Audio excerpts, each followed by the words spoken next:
I picked up a girl during the famine years. But 300 years later, in the war between immortals and demons, she, who had become the Demon Lord, shot an arrow right through my heart. She stepped on my body that was no better than a dead dog's. Chen Huai'an, when you framed me back then, did you ever imagine you'd end up like this? But what she doesn't know is, I chose to die by her hand on purpose.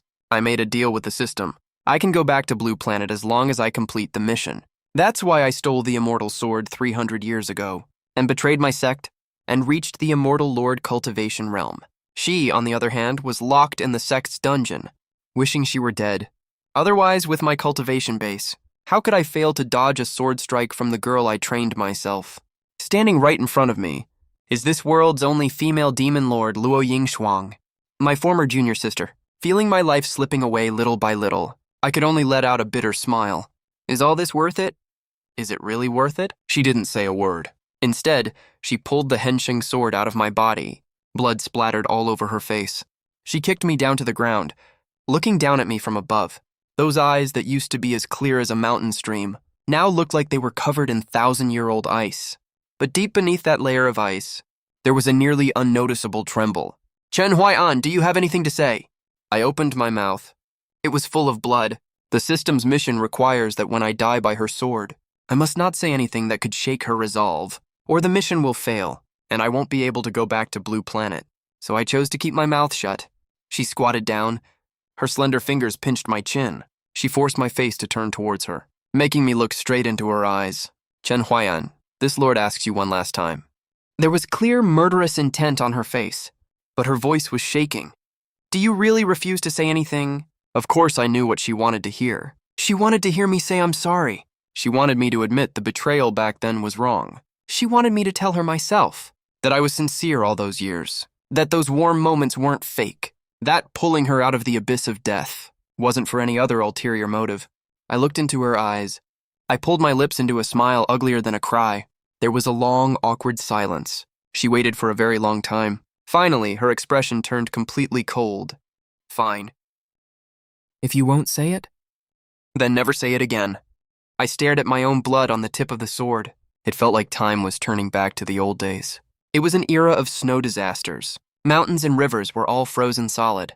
Rivers were completely dried up. Countless low-level cultivators and ordinary people were frozen to death during that endless winter. Frozen corpses could be seen everywhere along the roads. Faced with such a catastrophic era, everyone could barely save themselves. Back then, I had only transmigrated to this world for less than 3 days. Following the system's guidance, I found next to a village road a thatched cottage that was about to collapse. The moment I pushed the door open, I saw her. A tiny figure curled up in the corner of the room, wrapped in a piece of linen full of holes. She was so small that I could lift her whole body with one hand. Her whole body was covered in frostbite and scars. Her breath was so weak you could barely feel it. When I squatted down to hold her in my arms, she was as light as a dead leaf. Don't be scared, I'm taking you with me. The little girl didn't react. But the moment I picked her up, her hand subconsciously grabbed the corner of my clothes.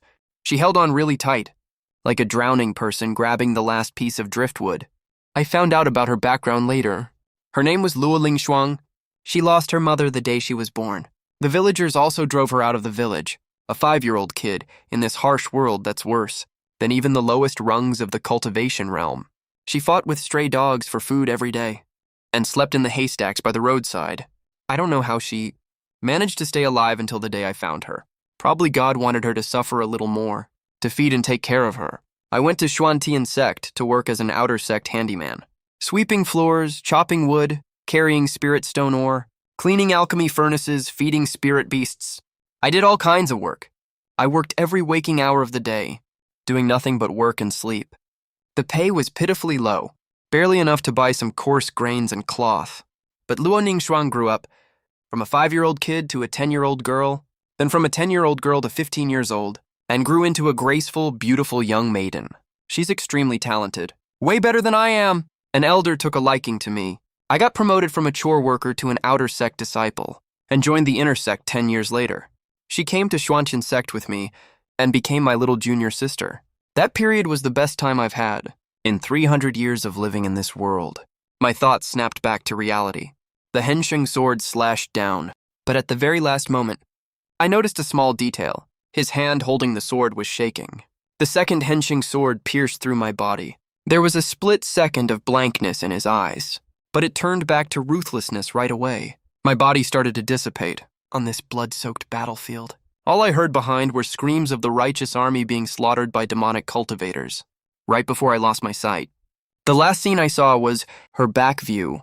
It was as lonely as the little junior sister who stood on Hangxiao Peak, waiting for me for a whole day and night 300 years ago. I never got to say the 3 words, "I'm sorry." Time travels back to 300 years ago. The 3rd year after I entered Xuantian sect's inner sect. Back then, my cultivation had reached the late Golden Core stage. I was considered one of the top disciples of my generation. Luoli Shuang progressed even faster than me. She joined the sect later, but her talent was way better than everyone else. She reached peak Golden Core stage in just a few years, and there were faint signs of her breaking through to the nascent soul stage. Everyone in the sect said she was a once-in-a-century genius. I was secretly really happy about that.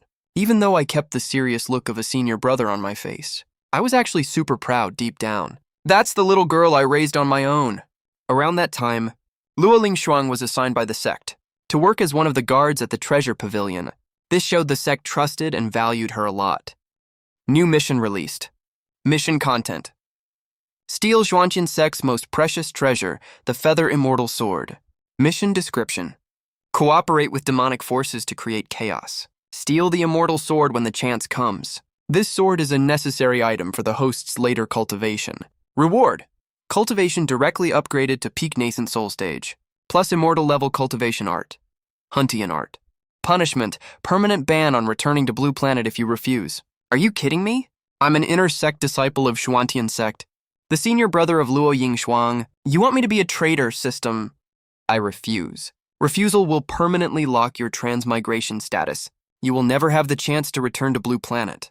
Reminder to host. Your guardian on Blue Planet, Ms. Jiang Yixue, ever since you went missing, her mental state has become extremely unstable. She is currently putting up missing person notices everywhere. It projected an image in my mind. My aunt was standing on the street. Her haggard face was covered in tear stains. She was holding a stack of missing person notices with my photo on them. She was putting them up one by one in the wind and snow. Her hands were red from the cold. At the moment I saw her crying while putting up the notices, my whole body went stiff. My aunt is my only family. She is less than 10 years older than me. But after my parents died in a car accident, she was the one who raised me all by herself. She never got married. She has no children of her own. She poured all her energy and effort into me. She worked 2 jobs to pay for my school fees, washed my clothes and cooked meals for me, stayed by my bedside all night when I was sick. She is not my biological mother, but she did way more than a real mother would. But I transmigrated to this damn place, and have been gone for decades, even though time flows differently on Blue Planet than here. According to the system, quite a long time has passed on Blue Planet already. Xiaoyi must think I'm dead. She must think her only family member just disappeared from the world like that. I closed my eyes. Blood was rushing through my whole body. I opened my eyes after a long time. I accept the mission. I never expected these 4 words would push Luoling Shuang into the abyss. To make sure the plan goes perfectly, I made the most careful arrangements. Those demonic cultivators already coveted Xuantian sect's treasures. I offered them an identity as an inside man. They gladly accepted. The only problem was Luoling Shuang. She was one of the guards at the treasure pavilion. If she was there, with her strength and alertness, the demonic cultivators would never be able to get in. I had to lure her away. So I wrote a letter that said, "Little junior sister, I found a 1,000-year ice spirit grass on Hangxiao Peak. It is very helpful for your nascent soul breakthrough. I am really busy with work today. I can't get away. You go to Hangxiao Peak and wait for me first. I will be there before dark. I'll definitely make it there. I know she'll show up, 'cause in this entire world, if there's one person she trusts unconditionally, it's me, her senior brother. After all, I was the one who carried her out of that freezing, snowy wasteland. I was the one who named her, taught her to read and write, taught her how to cultivate. I was the one who, on the nights she woke up screaming from nightmares, sat by her bed, and told her over and over, "Senior brother's here, don't be afraid." Why the hell would she not trust me? There was another line in the letter. "Ling Shuang, your senior brother has a surprise for you." That day she went to Hangxiao Peak. She put on the light blue dress I gave her before. She only wore that dress when she was super happy, but she waited on the peak for a whole day, from sunrise to sunset, until the wind and snow started picking up. and the sky turned dark. She didn't get the senior brother she'd been looking forward to seeing. What showed up instead was the sect's law enforcement elder, along with a piece of news. Chen Huayan colluded with the demonic path to steal the sect's most prized treasure, the immortal sword of feather, and defected from Xuantian sect. Luo Lingshuang, as the guard of the treasure pavilion, you left your post without permission. You are suspected of being his accomplice. Luo Lingshuang is super close to Chen Huayan. They must have conspired this long ago. She acts all holier than thou on a normal day. For all we know, she's been messing around with him this whole time. Public opinion can turn lies into truth. She tried explaining 100 times, but no one believed her. Everyone accused her of being a traitor. The sect locked her up, ripped out her spirit roots and crushed her bones, and tortured her brutally. In that dark, damp dungeon, her bones were broken multiple times. She was force-fed poison, and forbidden arts were used to search her soul. But she still trusted her senior brother. On all those nights she was being tortured, she hoped so badly to see the figure she saw as her only light. But no one came to save her, not even at the end. And me, the one who caused all this, was thousands of miles away, using the immortal sword of feather I stole from the demonic path to crazily raise my cultivation level. Once I got the immortal sword, I turned right around and killed all those demonic cultivators. The system was very pleased. In the 3rd year of Luo Lingshuang's imprisonment, she vanished. Right out of the dungeon, the sect searched the entire mountain and couldn't find a trace of her. No one knew where she went, if she was dead or alive, until 300 years later. A female demon lord appeared on Luoyun continent, the first ever to reach the heavenly sovereign realm, and her name was Luo Lingshuang. She was ruthless and cruel. The first thing she did after coming out of seclusion was to massacre the entire Xuantian sect. Not a single one of the tens of thousands of sect members survived. Then she came for me. By that time, I had also reached the heavenly sovereign realm.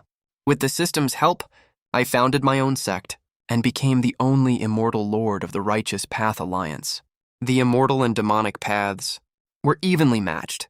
We faced off on the immortal demon battlefield, separated by thousands of troops, separated by a sea of blood and bitter hatred. It had been 300 years since we last met. She'd grown up. The little girl who used to chase me all around the courtyard had turned into a female demon lord covered in demonic aura, with a face as cold as ice. Beneath the 300 years of hatred and killing intent rolling off her, I could still recognize those eyes. They were the same eyes that looked up at me. When I picked her up in that blizzard all those years ago, I realized I hadn't completely vanished yet. To be exact, the system didn't send me away right away. It gave me one last hour to say goodbye to this world. Final mission completed. Host's soul requires time to stabilize. Host will be granted 1 hour of free time. After 1 hour, Host will return to Blue Star. During this period, Host exists in the form of a residual soul, cannot interact with any living being. I floated in midair, like an invisible bystander, trapped in the last hour I had left in this world. The immortal demon war ended.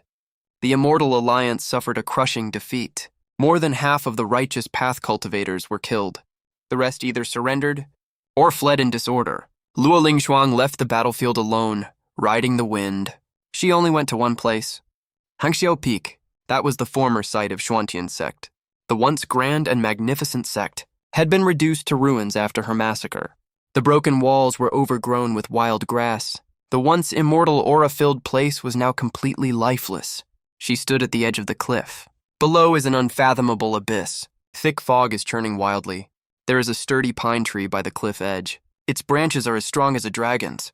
Its pine needles are bright green and full of life. In the middle of this entire ruin, it is the only living thing left, because I planted this tree together with her. That was her first year after joining the Xuantian sect.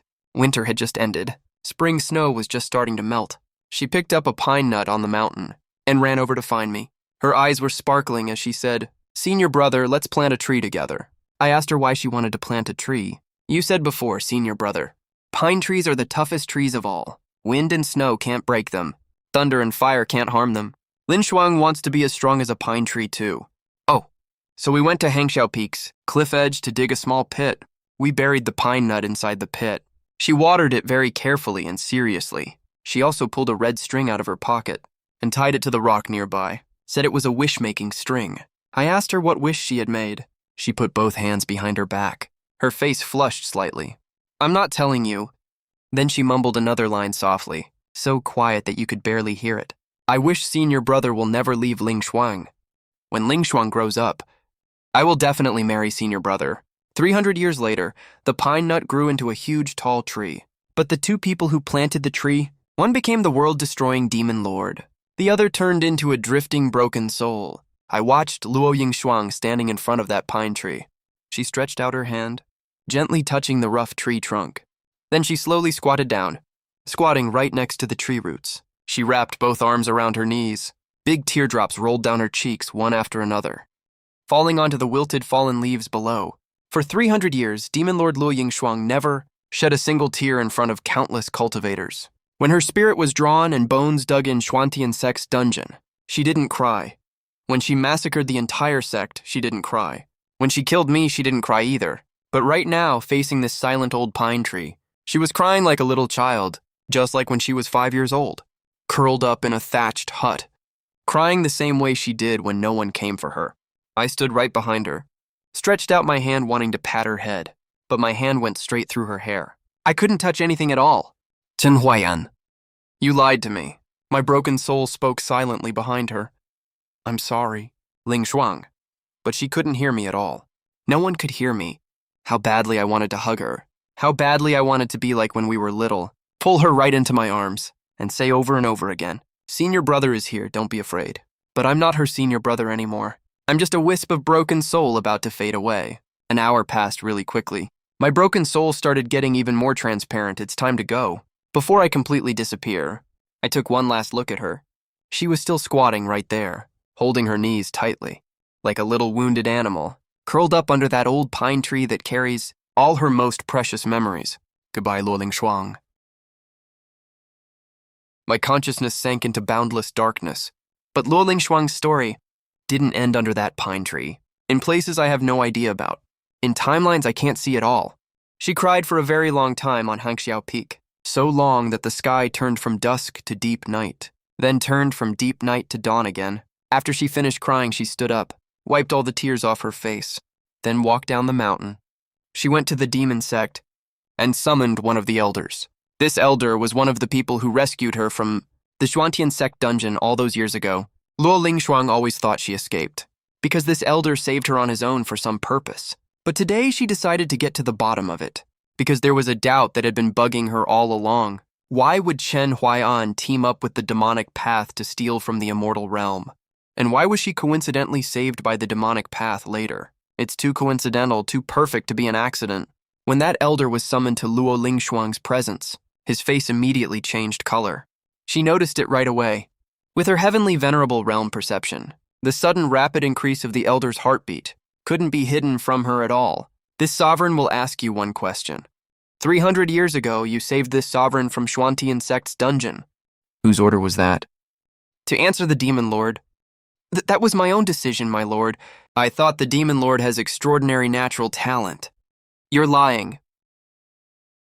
The elder fell to his knees, shaking like a leaf.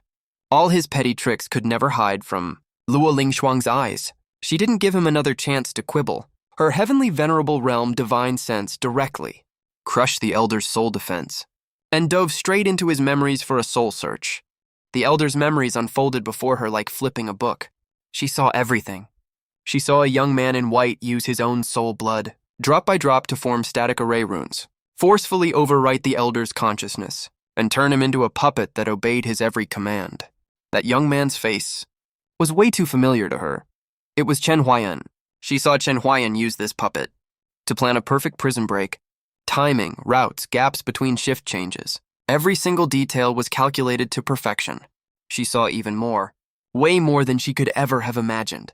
She saw that when Chen Huayan was at nascent soul stage, he challenged opponents way above his rank and fought a peak soul transformation realm, ancient demon beast, for 3 days and 3 nights. In the vision, he was covered in blood. 6 of his ribs were broken. His left arm was almost torn off. Blood from his forehead covered his entire face. He could barely keep his eyes open, but he still got back up. Again and again, every time the demon beast smacked him flying, he gritted his teeth and crawled out of the rubble, holding that Yuji immortal sword, and stumbled to his feet, like an indestructible cockroach that never stays down. The demon beast roared at him furiously, but Chen Huayan just spat out a mouthful of blood. and actually curled the corners of his mouth into a smile. This guy's here. He's still inside. If I don't finish this fast, he's gonna find me. Who is he? Luo Lingshuang's fingers dug into her palm. Of course she knew who he was. It was the one trapped deep in the ruins. The visions kept flashing by. She saw Chen Huayan collapse from exhaustion after killing the demon beast, lying in a pool of blood, unconscious for half a day. The first thing he did after waking up was order the puppet to clean up all traces at the scene, leaving not a single speck behind. She saw other things too. That time she was ambushed in a secret realm. It was Chen Huayan who snuck into the realm 3 days early and destroyed the core of the ambush array with his true Kui, turning that ambush into a false alarm, that ancient demonic art manual she found by chance. It was Chen Huayan who spent 2 years risking his life to get it from a forbidden area, then had the puppet leave it on her usual route, the inner demon tribulation she faced when advancing to soul transformation. It was Chen Huayan who used a divine sense clone to sneak into her inner demon space and took the deadliest blow for her. The price was deep cracks in his own primordial spirit. He almost died on the spot. Scene after scene. 300 years, a full 300 years. He'd guarded her from the shadows for 300 years. Every stroke of good luck she thought was fate's favor. Every disaster she thought she got through, only because she worked hard enough. Every opportunity she thought was fate, finally showing her a little kindness. It was all him. It was all Chen Huayan, the man she'd hated for 300 years, cursed for 300 years, swore she'd kill with her own hands. He'd been in the places she couldn't see, paving the way for her with his own blood and life. Luo Lingshuang pulled out of the elder's soul memories. Her vision went completely blurry. She couldn't hold back her tears any longer. The visions weren't over yet. The final scene. She saw the final battle between immortals and demons again. She saw her own Hensheng sword pierce through Chen Huayan's chest. Both of them were at heavenly venerable realm. With Chen Huayan's strength, he could totally block that strike. But he didn't dodge. It was like he threw himself onto the sword on purpose, even the moment the sword tip pierced into him. She clearly saw the curve of his mouth. He was smiling. That smile wasn't mocking. It wasn't bitter, it was relief, like he'd finally let go of some heavy burden. It looked like he was saying, "It's finally over." Luo Lingshuang's body went limp like a puppet with cut strings. She fell to her knees. She covered her face with both hands. Her nails dug into her own skin. Blood dripped down from her fingers. But she couldn't feel the pain, because the pain in her heart had already swallowed up all her senses. She shakily took something out of her storage bag.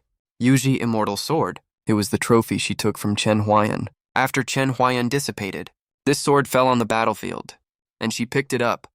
She originally thought this sword was just a regular weapon, a symbol of betrayal.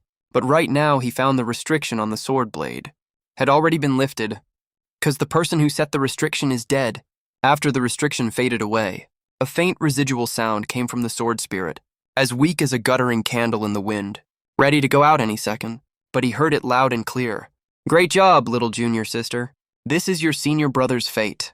It was Chen Huayan's voice, hoarse and weak, but with the gentleness he used to know so well. "Senior brother has to go now, to a place really far away.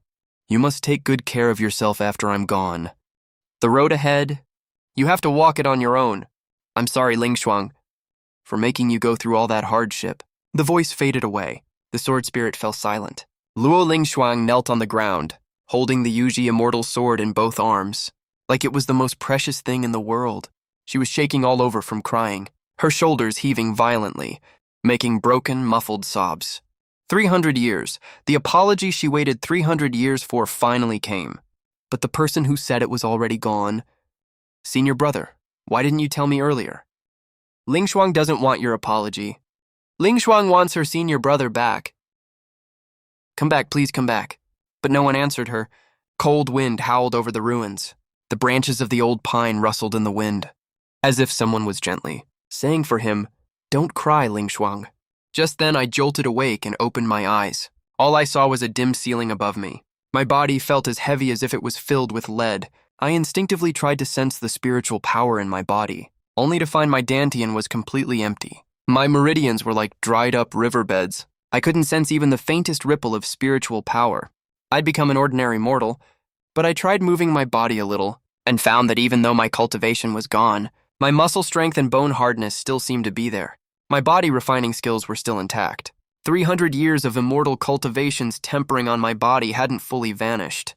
The weirdest part was I could faintly sense that Blue Star also seemed to have the same spiritual energy as the Loyan continent, even though it was very faint. I rolled over and got out of bed. I stumbled and almost fell flat on my face. Everything in my sight felt so unreal. This was a rental apartment, around 10 to 20 square meters big, but it wasn't the room I was familiar with. There were pink doodles on the wall. A row of skincare products was on the desk. The sheets and quilts were all pink. There was also a little bear doll on the windowsill. This was a girl's room. The rental I lived in before I transmigrated was no longer mine. The landlord probably took it back these past 3 years and rented it out to someone else. I looked out the window. Tall buildings stood everywhere. Traffic was bustling nonstop. It's Blue Star, I really came back. A huge wave of emotion rushed up my chest. 300 years. I struggled in that damn immortal cultivation world for 307 years. From an 18-year-old kid to the supreme leader of the immortal sect, then to a corpse stabbed through by a demonic sword. And now I'm finally back. I glanced around the room and spotted a phone on the nightstand. The date on the screen made me freeze. I spotted a phone on the nightstand. The date on the screen made me stunned. 3 years. Only 3 years have passed on Blue Star. My mind went completely blank. That annoying system that pestered me for 300 years was gone too. I was just about to go out, grabbed a tissue to wipe my face, and the next second, the bathroom door suddenly opened. A cloud of steam poured out, followed by a figure wrapped in a bath towel. Her pink wet hair was draped over her shoulders. A delicate face emerged from the white mist. The girl was still drying her hair with her hand, looking all lazy. Then she saw me. We stared at each other for about 3 seconds. Her scream almost burst my eardrums. The girl screamed and stepped back 2 steps, one hand clutching her bath towel tightly, the other hand grabbing the shower gel from the sink and throwing it straight at my head. Pervert, creep! How did you get in here? Get out. The shower gel bottle hit me right on the forehead, the pain making me stumble backwards. Wait, hold on. I'm not a pervert. I can explain. Explain my ass. I'm calling the cops. She actually pulled out her phone to dial. Then there was a loud banging on the door from the neighbor outside. What's going on in there? Should we call the cops? Crap, I can't explain this away. If I drag my feet any longer, I'll get arrested as a perv. I turned around, pushed open the window, and climbed out. This is the 3rd floor. That's about 8 or 9 meters high for an average person. This jump would either kill them or leave them disabled. But the second I landed, I realized my knees bent slightly. My feet planted firmly on the ground. Not even a single tremble. Sure enough, my body cultivation skills are still there. 300 years of Heavenly Lord realm physique. All that tempering wasn't for nothing. I didn't look back. I just bolted. The wind blew against my face, carrying Blue Planet's signature car exhaust. Fumes and city dust scent. It smells bad but feels familiar. I ran like crazy for over 10 minutes. After making sure no one was chasing me, I stopped. I bent over, gasping for breath. The billboard on the street was playing some news I couldn't understand. Pedestrians on the road were hurrying along. Most wore tight, wary expressions on their faces. I had a hunch something was off. I remember this street used to be full of people just wandering around. But now isn't the time to dwell on that, because I spotted something. A yellowed piece of paper on the utility pole, probably from exposure to sun, wind, and rain. Its edges were all curled up. Most of its color had faded, but the content on it was still legible. Right in the middle was my photo. Below the photo were 4 words, missing person notice. Under that was a line of handwritten text. The handwriting was all crooked. The person writing must have been shaking. Hwai-an, your aunt is looking for you. Contact us if you see this, followed by a mobile phone number. I squatted down below the utility pole, staring at that paper for a long time. So long that the auntie passing by gave me weird looks. Xiaoyi, I'm back. I'm finally back. I followed my memories and ran toward the direction of home. The community my aunt lives in isn't far from here, about 3 bus stops away. I used to walk this road to school every day. I couldn't get lost even with my eyes closed. When I ran to the community gate, my heart was beating so fast it almost jumped out of my throat. I entered the building and went upstairs. Stood in front of the door I remembered so well. I took a deep breath and knocked on the door. I stood in front of that familiar door. I took a deep breath and knocked on the door. A strange man in his 40s opened the door instead. Who are you looking for? I used to live here. Excuse me, where's the former resident? A woman around 30 years old. Oh, you mean the previous tenant? She moved out a long time ago. About 2 years ago, I think. I only rented this place after she left. Do you know where she moved? No idea. I signed the contract with the landlord. I never met the previous tenant. The door closed. I stood in the hallway, stunned for a long time. Don't panic, I still have the phone number. The one left on the missing person notice. I walked back to the tenant's door and knocked again. Now what? The man looked clearly annoyed. Sorry to bother you. Can I borrow your phone for a sec? Just make one call. It'll be quick. The man hesitated for a moment, probably saw how anxious I looked, and didn't think I was a bad guy. He still handed me his phone. I dialed that phone number. The number you have dialed is out of service. I dialed again.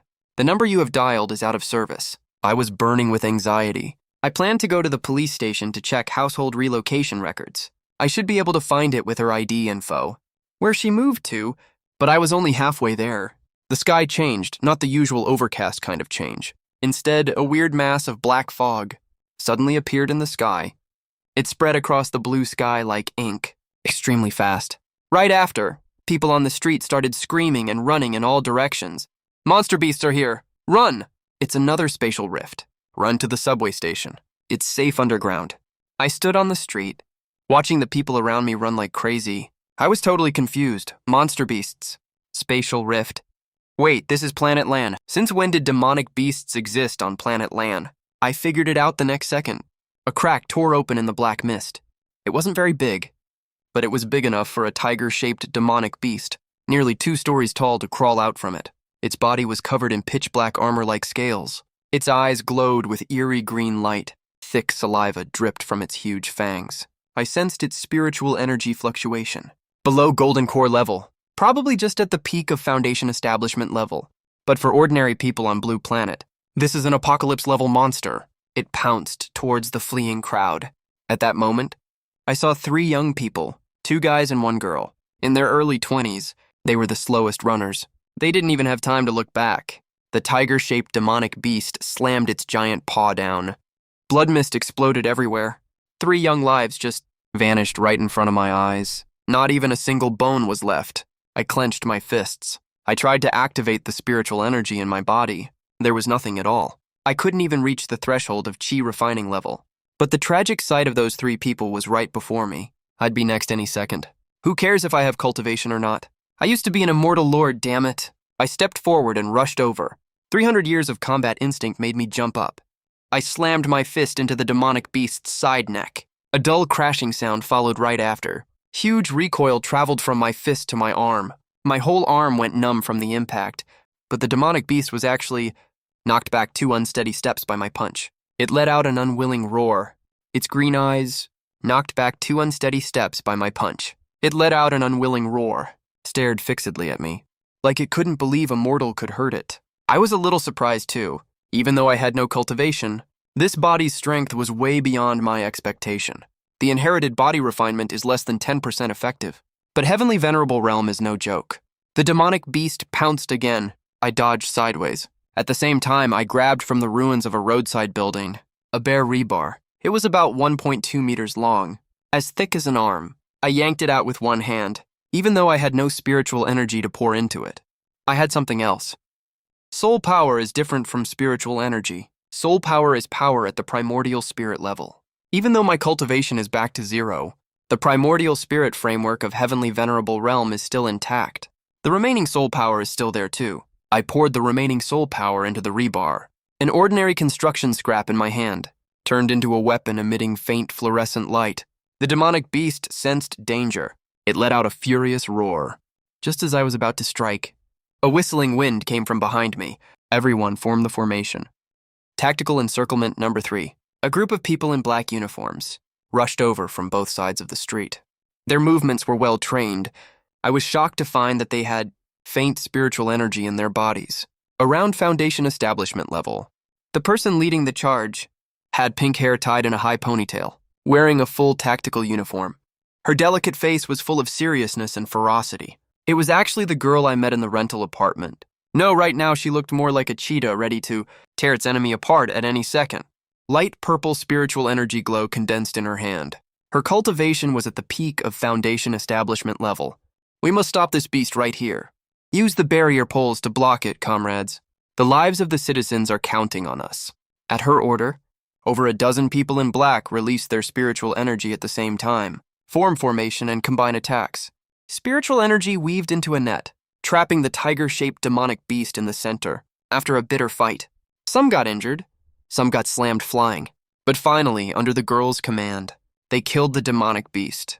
The demonic beast's corpse fell to the ground with a heavy thud, kicking up dust all over the ground. The girl was gasping for air heavily. Her forehead was covered in sweat. Then when she was cleaning up the scene, she saw me in the crowd, still holding the glowing rebar in my hand. Our eyes met.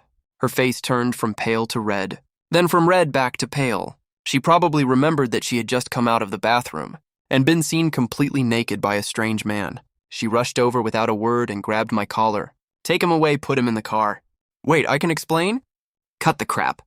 Oh, just like that, I was shoved into a black van. From what they said, I found out that these people work for the GMO Bureau, set up by China's official authorities. 3 years ago, the exact moment I traveled to the Luoyun continent, Blue Planet suddenly started its spiritual energy revival. The concentration of spiritual energy in the world then skyrocketed dozens of times in just a few months. A small number of humans awakened spiritual power and gained superpowers. The authorities classified them by strength into different ranks. Rank B, Rank A, Soldier Rank, General Rank. Martial Rank, Emperor Rank, Sovereign Rank. Right now, the highest known rank on Blue Planet is Sovereign Rank. They say there are fewer than 10 of them worldwide. And that pink-haired girl? Gumeng Yao is the captain of the Shanghai City GMO Bureau. She's a peak General Rank superpower user. In this city, Gumeng Yao is the captain of the Shanghai City GMO Bureau. She's a peak General Rank superpower user. She's pretty much one of the best around here. At the same time, spiritual energy revival had side effects too. Spatial rifts would appear in the sky from time to time. All kinds of mutated demonic beasts would come through the rifts. These beasts feed on spiritual energy and hunt humans as prey. They've brought massive disasters to Blue Planet, and the GMO Bureau was established precisely to deal with this kind of situation. So who exactly are you? Gu Mingyao sat across from me, arms crossed over her chest, eyes full of wariness. I made up a set of excuses. I used to rent that apartment before. 3 years ago, I was somehow teleported to another place, and only came back yesterday.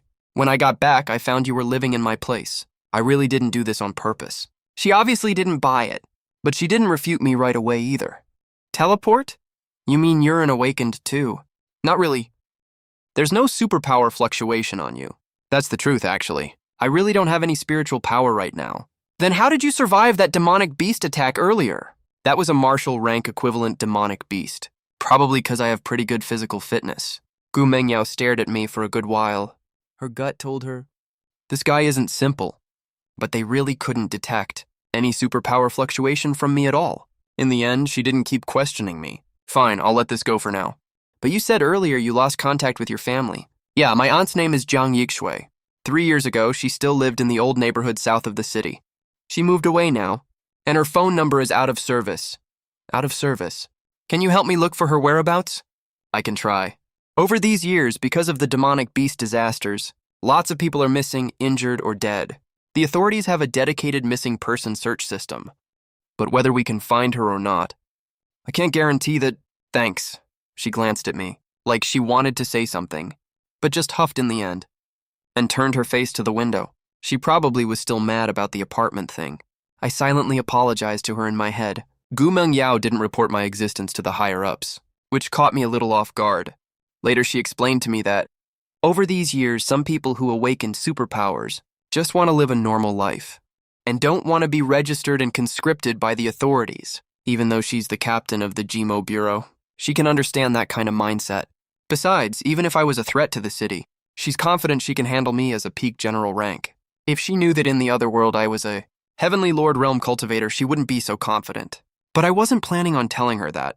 Drawing the authorities' attention right now would just cause unnecessary trouble. I just want to find my aunt. Gu Mengyao asked someone to arrange a budget hotel for me to stay in. She also got me a new phone and a new SIM card. I stared at that brand new phone and felt like I'd been gone for a lifetime. I haven't touched this kind of electronic product for 300 years. The last time I used a phone was the night. Before I traveled, I ordered takeout, fried chicken and Coke. I was ready to have a fun round of Delta Force. and camp on the bridge to get kills. Then that damn light swept over me, and I ended up in the cultivation world. I didn't get to eat the fried chicken, and didn't get to play Delta Force either, and just like that, 300 years passed. Sitting on that hard hotel bed, I suddenly felt a little unreal. Yep, 300 whole years, sitting on that hard hotel bed. I suddenly felt a little unreal. I searched the news on my phone. The whole screen was stuff related to demonic beast invasions, spiritual energy revival, and superpower users. This world has changed way too much. 3 years ago, Blue Star was still an ordinary planet with technological civilization. Now it has turned into a strange mix of half cultivation and half apocalypse. I turned off my phone and lay down. Exhausted after a long day, I fell fast asleep. At that moment, I seemed to have a dream. I saw Luo Yingshuang. She was standing on the peak of a cloud-piercing mountain. That was the peak of the demon realm, the center of her power. The very top of the empire she built with her own hands. The night was as dark as ink. The galaxy was glittering bright, but that starlight spilled over her white hair, making her face look even paler. She was standing there all alone. No subordinates around her. No attendants. Nothing at all. I noticed she was holding something in her hand. It was the Feather Immortal Sword. She kept clutching that sword, as if she was holding on to some kind of obsession. Then she lowered her head. Tears fell drop by drop. She seemed to be muttering something under her breath. I was woken up by my phone ringing. Gu Mengyao's voice came through the line. Chen Huayan. Her voice sounded a little off. It was choppy and broken. She sounded like she was picking her words. We found it. Yeah, we found it. Your aunt moved to Sucheng 2 years ago. Sucheng was invaded by a huge horde of demonic beasts a year ago. The entire city fell. Right now, Sucheng is officially listed as an S-class restricted area. The whole city is occupied by large demonic beasts. Communications are down. No survivor signals have been detected. Is she still alive? We don't have any of her. Is she still alive? There are no records of her being alive, nor any confirmed death records either. But honestly, the odds are really low. I'm sorry. My hand holding the phone was shaking. Xiaoyi, I fought for 300 years in the cultivation world, just to come back and see you, but I'm back, and you... Where are you? I hung up the phone. I sat there for a really long time without moving. Memories came flooding in. When I was little and got sick, my aunt carried me running over a dozen blocks, before we found a clinic that was still open. Her clothes were completely soaked through with sweat. The arm holding me was shaking. Back then, she was only 17 or 18 years old herself, but she was already as stubborn as a grown-up. After school, she would always wait for me at the school gate on time, holding a bag of the sugar-fried chestnuts I loved. In winter, before I went to bed, she would warm up my bed with a hot water bottle, saying you can't sleep well if the bed is ice cold. The year I took the college entrance exam, she waited outside the exam hall all day long. She didn't even eat lunch. She never complained about being tired, never complained about how hard things were. I knew how hard it was for her to raise me all by herself. An unmarried woman raising a child who wasn't even her own. She gave all the best years of her life to me. A shrill siren sounded outside the window. An emergency notification popped up on my phone. Demonic beast invasion alert. All citizens, please head to underground air raid shelters immediately for refuge. Again? It's those demonic beasts again. But I didn't move. All those instincts to run and hide, rational judgments, the will to survive, were all overwhelmed by a more primal, more violent emotion. Anger. 300 years. For 300 years, I'm still overwhelmed by a more primal, more violent emotion. Anger. 300 years. For 300 years, I swallowed my pride and suffered through hell. Stopped at nothing. Betrayed everyone. Just to make it back home. But I'm back now. My family's gone, my home's gone. Nothing's left. All that's left is demonic beasts and ruins all over the world. I stood up and walked to the window. Cold wind blew in, carrying the sounds of distant explosions and screams. The height below the first floor is over 20 meters. The hotel is on the 10-something floor. I stepped onto the windowsill. Below me was the chaotic street. Demonic beasts were chasing fleeing crowds. But right at this moment, I suddenly felt something strange. Something was surging inside my body, like a river that had been asleep for ages, finally starting to thaw. Wispy, gossamer-like spiritual power was flowing from between heaven and earth right into my body. In my dantian, the dried up riverbed had a faint glimmer of water. Not much, but it was definitely there. Cultivation base, chi refining stage. In just one day, when I got back yesterday, my body was still that of an ordinary mortal. but today it started absorbing spiritual energy automatically. It's like my former cultivation level is recovering little by little. The Dantian container from my celestial sovereign realm is still intact. The previous cultivation technique pathways are still there. My comprehension of artistic conceptions is still intact too. Right now it's just like refilling an empty container. The speed is way faster than ordinary people. Even though the spiritual power of key refining stage is negligible, paired with my 300 years of comprehension of conceptions and techniques, it's more than enough for me to jump off a dozen-story building. The moment I landed, spiritual power circulated through my legs and dissipated all the impact force. Right in front of me was the horde of monsters chasing civilians, dozens of gray wolf-shaped monsters, each as big as a calf. At Foundation Establishment stage, I'm as sturdy as a calf too. Also at Foundation Establishment stage, I used spiritual power to condense a transparent, almost illusory spirit sword. Key refining stage spiritual power. To activate the Celestial Sovereign Sword Art, it feels like a tiny pony pulling a huge cart.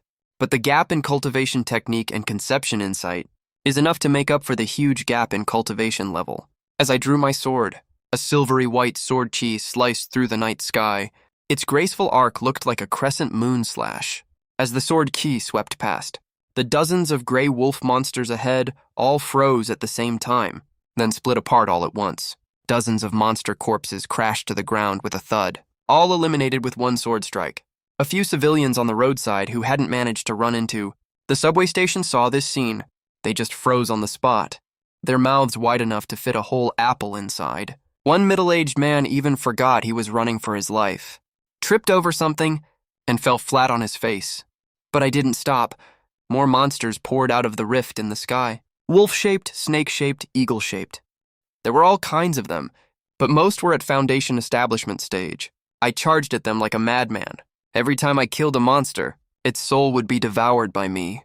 The spiritual power contained in those souls flooded into my Dantian, filling that huge container. My cultivation level was rising rapidly. This feeling is like a desert that's been dry for 100 years, suddenly getting a heavy rainstorm. Every inch of my meridians was greedily absorbing spiritual power. I don't know how many I killed. All I know is when that night ended, my cultivation had stabilized at peak Foundation Establishment. My clothes were soaked with monster blood, mixed with blood flowing from my own wounds. But there was fire burning in my eyes. Wait for me, Ant. No matter where you are, I will definitely find you. Over the next few weeks, I hunted monsters at an almost crazy pace. I hunted around the edge of the city during the day and cultivated in uninhabited ruins at night. My cultivation level kept rising steadily. Early golden core, mid golden core, peak golden core. Every breakthrough was unbelievably smooth. It's like a path you've walked once before. When you walk it a second time, every step is completely accurate. By the end of the third week, I had already reached golden core, peak, and touched the threshold of nascent soul.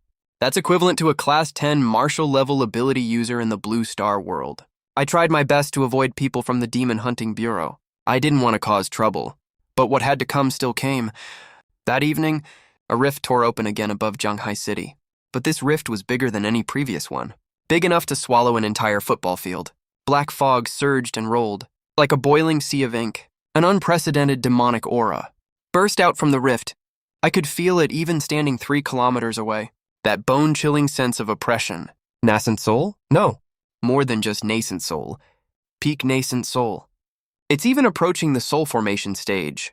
A huge behemoth crawled out of the rift. It was a giant python. Its entire body was as black as ink. Its scales reflected an eerie purple glow in the light, as thick as a city sewer pipe. You couldn't even see the end of its tail. It was at least 100 meters long. It coiled above the sky of Zhanghai City.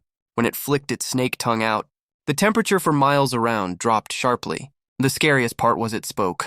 The human aura here is rich. Wonderful. It could speak human language. It had already developed spiritual wisdom. This was a real powerful great demon, and behind it followed countless monsters with slightly lower cultivation levels. The Demon Hunting Bureau was deployed, not just Gu Mengyao's Zhanghai City branch. The higher-ups even sent a martial-level ability user for reinforcement, Ling Tian. Even though Ling Tian is a young guy, but his eyes are deep and intense. He's been through a ton of major battles. He radiates metallic spiritual energy waves all over. His superpower takes the form of a massive fire blade. He can even release spiritual pressure already. Peak martial rank, equal to peak golden core stage. But facing this nether dark python, He's barely holding on. The two sides fought for less than 10 minutes. Ling Tian was hit by the python's tail. He went flying like a cannonball. He crashed through 3 buildings before stopping. He spat out a mouthful of blood. He half knelt in the ruins. His face was ashen. He's a martial rank for crying out loud.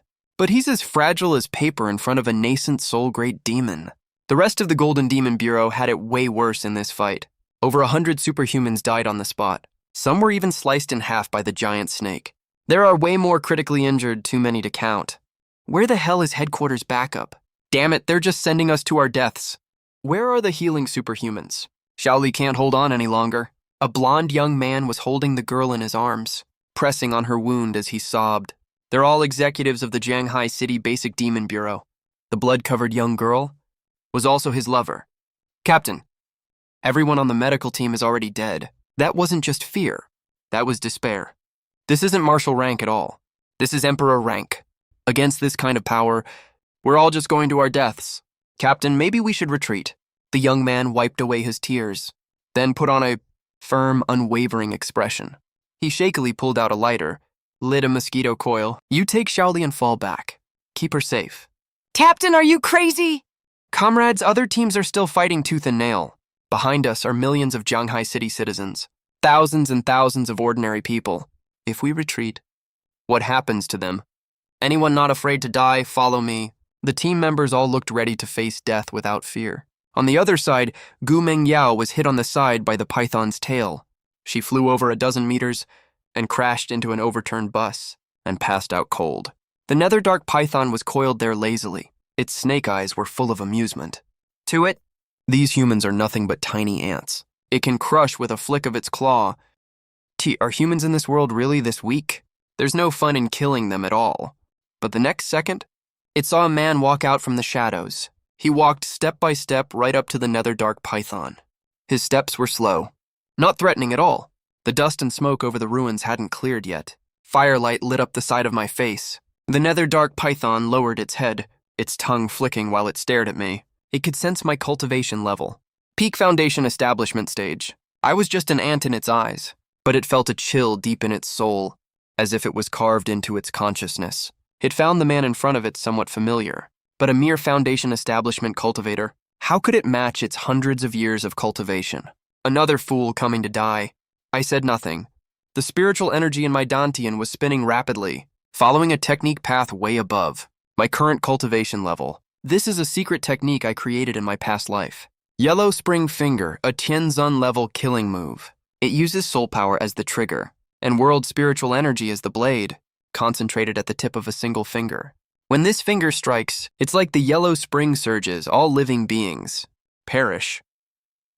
Using Peak Foundation establishment power to activate this secret technique, that's like using a bowl to hold an entire river. My body will take massive backlash damage. But can I pull off this attack?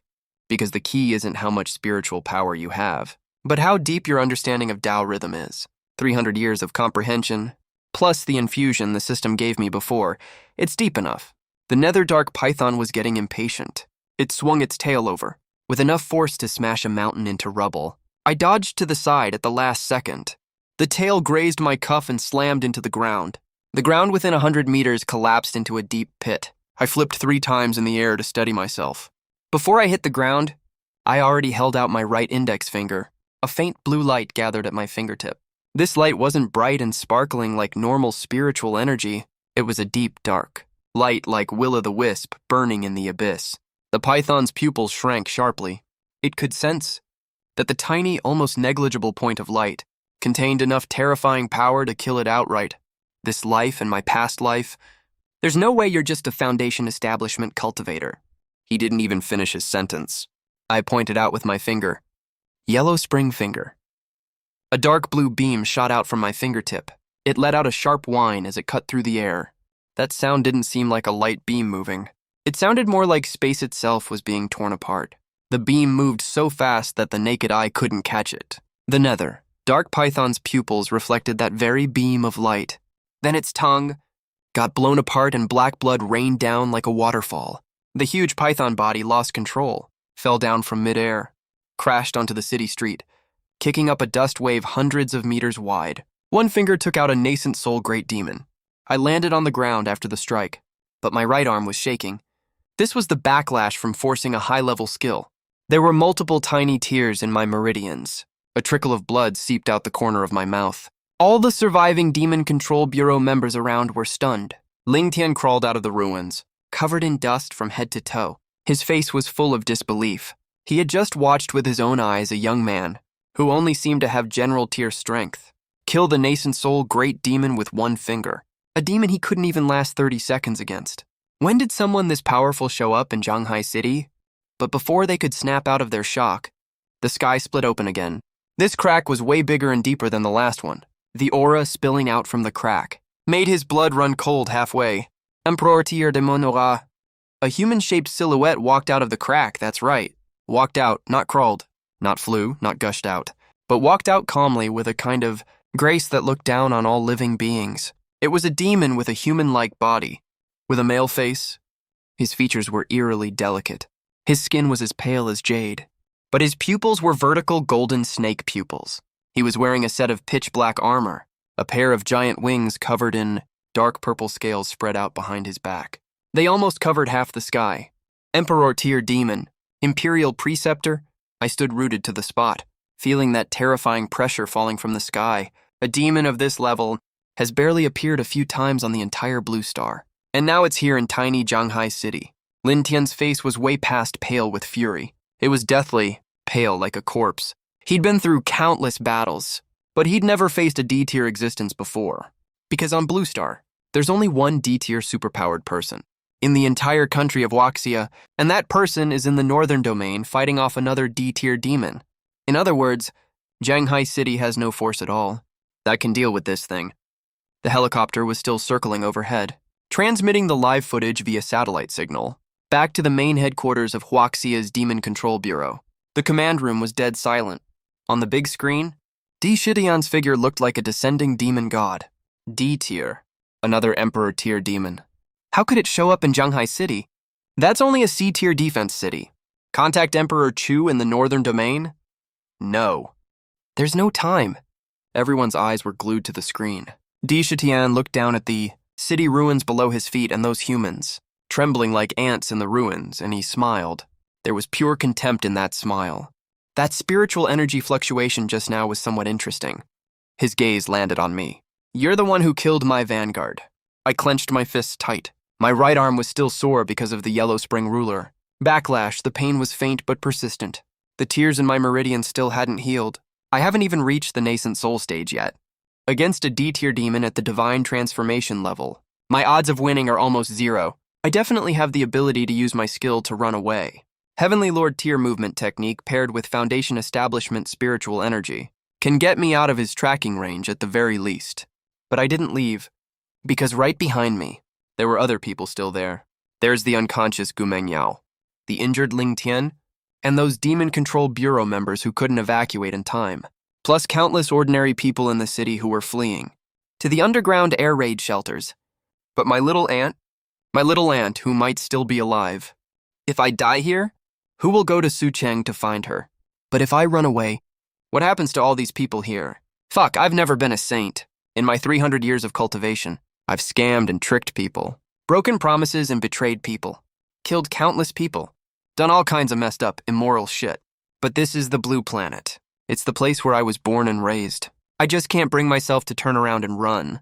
When my own people are being sent to their deaths, maybe it's because of what my aunt taught me as a kid. Why, aunt, you have to have a conscience as a person. Indra seemed annoyed by my silence. Ants. You humans are nothing special after all. I came to this world by order of the Supreme Being. I thought there'd be some fun here. Turns out it's just so boring. The Supreme Being. What does that mean? Aren't these monster beasts supposed to appear randomly from the dimensional rifts? They were ordered to come? By who? I didn't have time to think about all this, because Indra made a move. It wasn't that he was too fast to see. He straight up vanished from my field of vision. The next second he was right next to me. I'm asking you a question. A world-destroying force blasted from my right side. My body was hit by a giant palm and sent flying like a cannonball. I crashed through countless buildings and ended up jammed into the fourth wall, stuck deep inside the fourth wall. I spat out a huge mouthful of blood, Several ribs in my chest were broken. My internal organs were displaced, and my meridians were shattered. Is that all you've got? Indra's voice came from far away, full of disappointment. I pulled myself out of the dent in the wall and stumbled to my feet. My vision was blurry, my mouth was full of blood, but my mind was clear. Mid-stage soul formation realm. With my current cultivation level and state, there's no way I can win a head-on fight. But who says I have to fight head-on? I wiped the blood off my mouth and smiled. Indra raised an eyebrow. A dead man walking is actually still smiling. He didn't rush to attack, as if he wanted to see what tricks this ant had up his sleeve. I started burning my beast essence. This is a forbidden technique that comes at the cost of overdraining your life force to burst out power way beyond your limit in a short time. Even average cultivators can raise their cultivation by 1 or 2 minor realms by burning beast essence. But I'm not an average cultivator. My Dantian is at the Heavenly Lord level. My comprehension of cultivation techniques is also at Heavenly Lord level. I just lack spiritual power, and burning beast essence just so happens to convert life force into spiritual power. Trade life for power. Fight life for life inside my Dantian. A scalding force gushed out like a volcanic eruption. Cultivation level. Early stage golden core.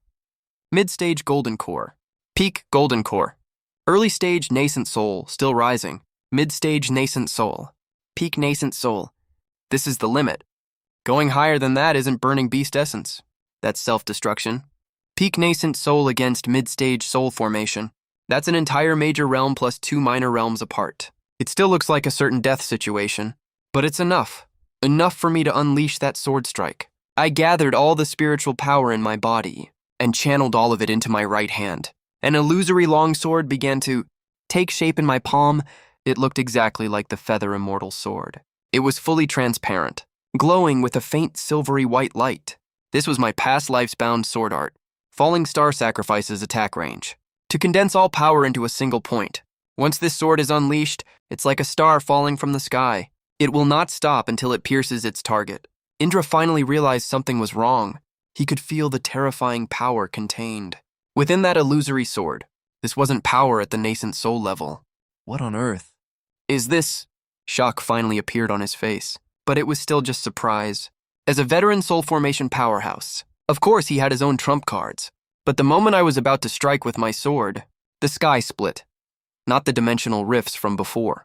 The entire sky was torn open. Time across the entire blue planet seemed to freeze. A galaxy stretching across the horizon burst out from the sky. The starlight was dazzling, like a silver waterfall pouring down from the 9th heaven. I'll never forget the feeling of that moment. The pressure gushing out from the galaxy was so vast it made people feel desperate. So terrifying it made your soul tremble. Everyone was pinned down and couldn't move. Lin Tian dropped straight to his knees, spitting up blood. Unconscious Gu Mengyao's body was twitching uncontrollably. Ordinary people 100 kilometers away already passed out.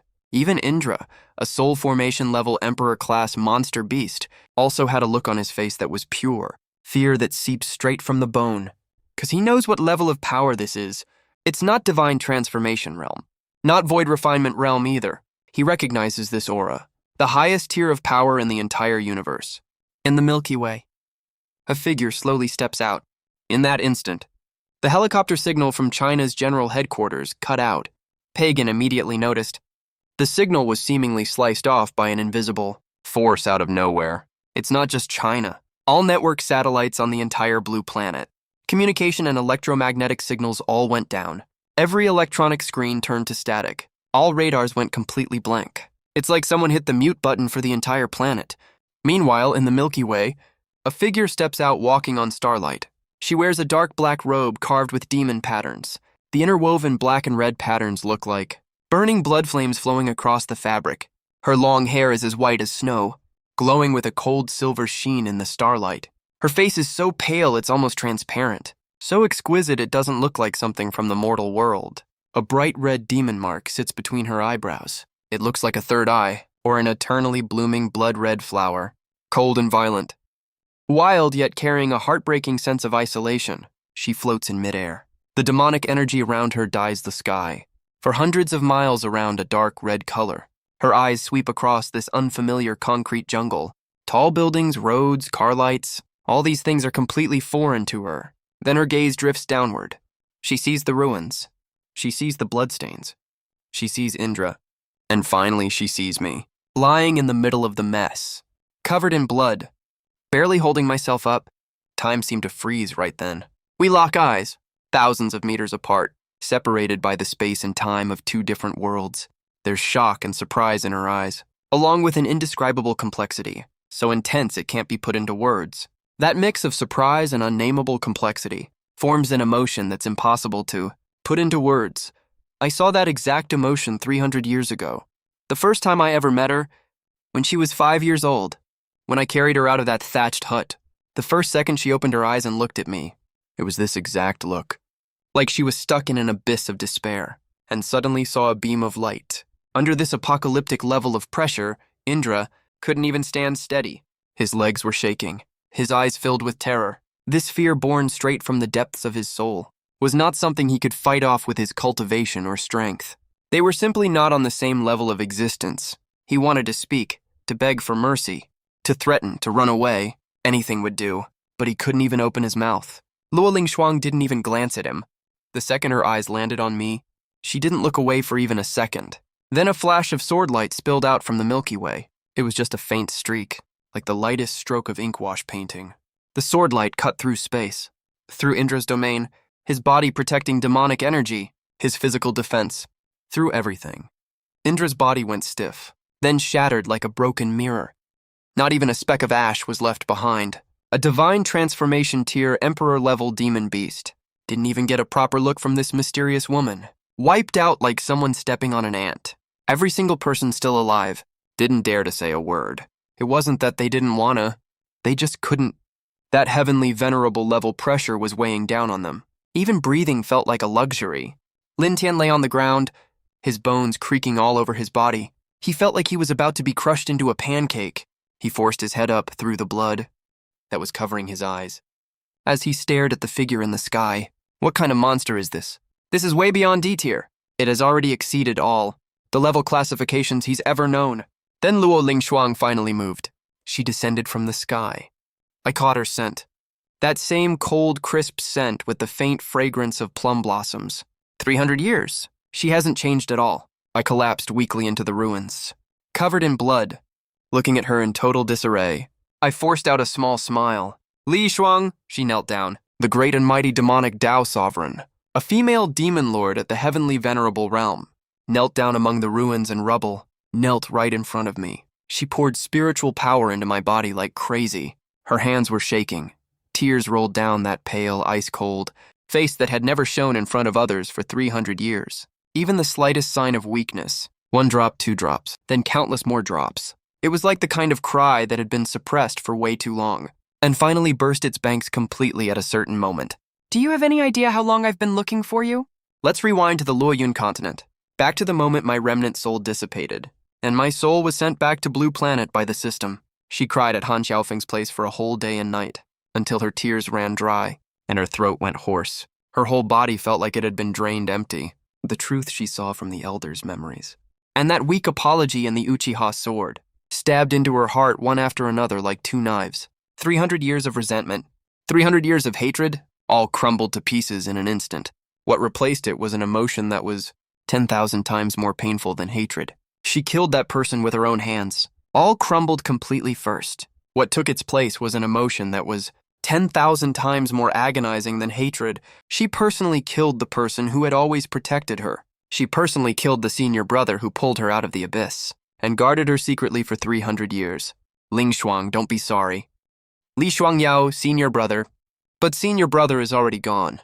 That gentle voice, that hand that always ruffled her hair, the person who would hold her in his arms during a blizzard and tell her not to be afraid was gone. Just like a wisp of smoke, she thought about following him. She held the henching sword across her neck. 1 gentle slice, and it would all be over, and she could go find senior brother. But right at this moment, a voice rang out in her sea of consciousness, old and deep, a voice that seemed to have crossed endless years. He's not dead. Luo Lingshuang's hand trembled. The sword almost fell out of her hand. He just went to another plane world. Do you want to find him? Yes, of course I do.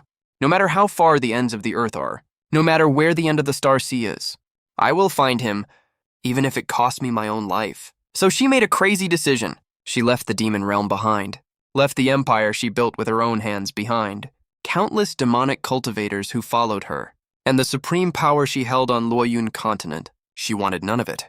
All she wanted was to find Shen Huayan. With her heavenly venerable realm cultivation, she tore open the plain barrier of Luoyun continent and stepped into the vast star sea. But the star sea is boundless and endless. Plain worlds are as countless as the sands of the Ganges, impossible to count. How was she supposed to find him? No direction. No clues. Only a vague guide left by that voice. Follow the causal thread, the causal thread. The causal thread. The causal thread of 300 years between her and Chen Huayan.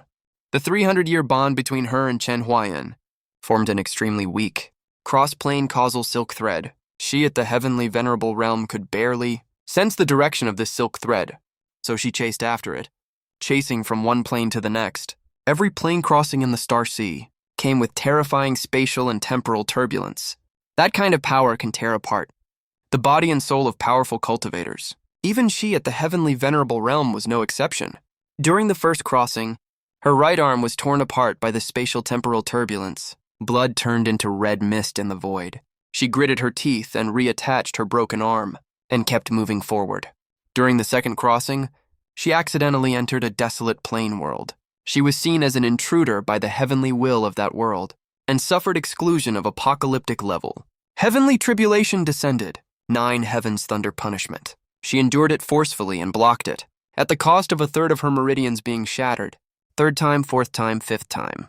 Countless times every crossing was a gamble with her life. In a plane called the chaotic star sea, she was besieged by 3 heavenly venerable level ancient powerhouses. The rules of that plane were extremely cruel. Survival of the fittest was the only law. She fought 3 heavenly venerables alone. The battle lasted for 7 days and 7 nights. She won, but she was also half dead. Her demon patterns were shattered. Her white hair was dyed red with blood. Her gorgeous Demon Lord battle robe was tattered beyond recognition. She just floated in the void of the chaotic star sea, covered in wounds, and her consciousness was fading. But he didn't stop, 'cause that causal thread was still there, tugging at him faintly, almost imperceptibly, pointing in one direction, a direction that got farther and farther away. He kept walking. He kept walking. One plane after another. Time is warped in the space-time turbulence. Maybe only a few days passed on Blue Star, but the time he lived through was a full 1,000 years. He wandered alone in the endless sea of stars and planes for 1,000 whole years. In those 1,000 years, his cultivation was honed through countless life-or-death fights, to the very limit of the Heavenly Lord realm. In those 1,000 years, his face didn't change one bit, but the light in his eyes changed. No more hatred. No more madness, but an almost paranoid obsession. Find her! I have to find her! No matter what the cost is. One day in the 1,000th year, the causal thread suddenly got really strong. So strong that his entire soul was trembling. He tore open the last plane barrier and saw a deep blue planet and sensed a scent so familiar he wanted to cry. Then he saw her, in the middle of the ruins, covered in blood, on the verge of death, facing a soul formation realm demon beast. She could obviously run away any time, but stood there like an idiot ready to fight to the death, just like before. She's always been like this, at that moment when she always pushes herself to a dead end. The tears she'd held back for 1,000 years finally burst. Senior brother. Why did you lie to Lin Shuang? Please don't leave Lin Shuang. I don't want to answer her, but I can't speak. My body can't hold on any longer. That strike from Di Shitian shattered most of my internal organs, plus the backlash from burning my beast core. Right now, I'm like a lamp that's lost most of its oil, plus the backlash from burning my beast core. Right now, I'm like a lamp that's about to burn out. My consciousness is fading. My vision is dimming.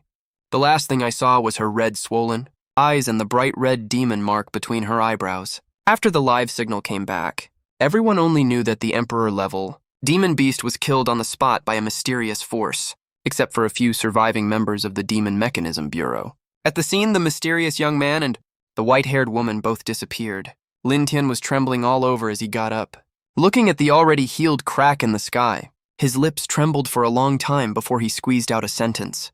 What on earth? Is that monster? I woke up when warm liquid dripped on my face. I opened my eyes to dim light, a wooden ceiling. There was a fresh scent of grass and trees in the air, mixed with a familiar cold plum blossom scent I knew well. I turned my head. My whole body hurt. Bones, internal organs, meridians. Nothing didn't hurt. But at least I was still alive. Then I saw her.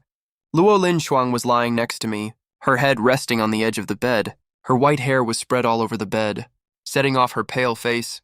She was asleep. There were still faint tear streaks on her face, like she cried herself to sleep out of exhaustion. Her hand was slender. Her almost transparently pale hand was clutching my sleeve tightly. She was holding on really tight, like she was scared I'd disappear again if she let go. I stared at her for a long time, long enough for the light outside the window to go from dim to bright. This was a small wooden cabin. The 4 walls were built of raw wood. There was a window and a bed. She built it with a window and a bed. There was a simple table. Outside the window was a thick forest. You could also hear birds chirping and streams flowing. Far away from the city, far away from everything. She must have made this, right? With the powers of a heavenly lord realm cultivator, making a small wooden cabin out of thin air is no big deal. I tried to sense the state of my body. The little bit of restored cultivation I got from burning beast core earlier was all used up in the fight with Dishitian. Now I'm back to being a low-level cultivator. But the spiritual energy of Blue Star is slowly seeping into my body, nourishing my damaged meridians and organs. Even though it's really slow, it is recovering for sure. I looked down at Luo Lishuang. Her demon pattern robe had a lot of tears on it. They weren't from the fight with Dishitian. They looked more like wear and tear from long-term travel, through harsh environments.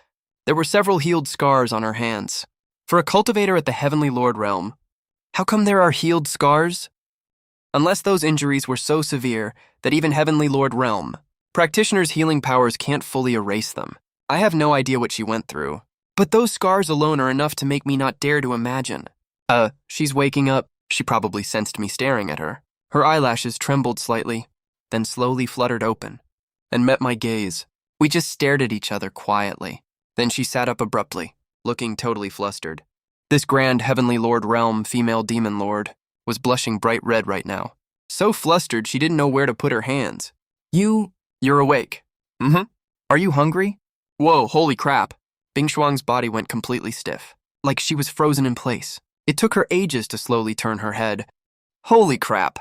Bing Shuang's body went completely stiff, like she was frozen in place. It took her ages to slowly turn her head. Tears were glistening in her eyes. You know everything now, don't you?